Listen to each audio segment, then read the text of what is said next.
Hello guys, panibagong araw, panibagong pastol na naman. Totoo nga ba na nakakaaksaya ng oras ang pagpapastol? Kasi 8 oras daw kami dito. Pero sa 8 oras na yon, nakakatipid kami.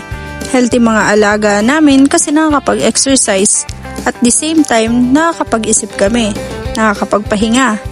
Kaya para sa amin, hindi sayang. Investment to. Sa pera, sa katawan, sa isip. Ikaw, ano sa tingin mo, sayang o hindi? Comment down below. Pero alam nyo ba na dito namin natutunan magtiyaga? Dito namin nahanap yung peace. At lalong-lalo na dito lumalaki ang pangarap namin na kasama sila. Kaya ang pagpapastol ay hindi lang pag-aalaga ng kambing. Ito ay pag-aalaga sa sarili. Kaya sa mga nagsasabing sayang ang oras namin sa pastulan, respeto namin ang opinion nyo. Pero para sa amin, dito namin nahanap ang oras na hindi na sayang. Dahil ang oras na ginugol namin dito, ibinalik sa amin ng doble. At higit sa lahat, dito namin nahanap ang sarili namin. Dito kami natahimik, dito kami nakapag-isip ng mga plano, dito kami nakahinga ng malalim na walang pressure. At walang boss. Kami, ang langit, ang damo, at sila.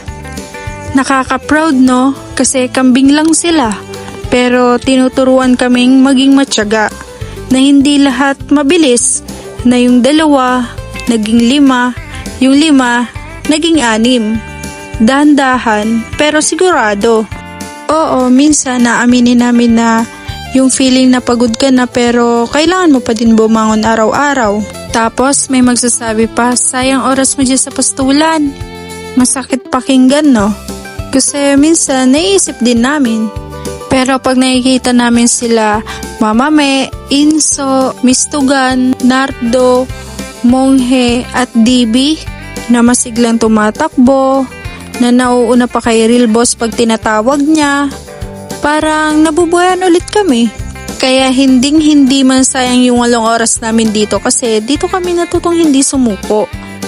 Dito namin natutunan na okay lang mabagal. Basta tuloy-tuloy. Oo, mainit, maputik pag maulan, walang day off.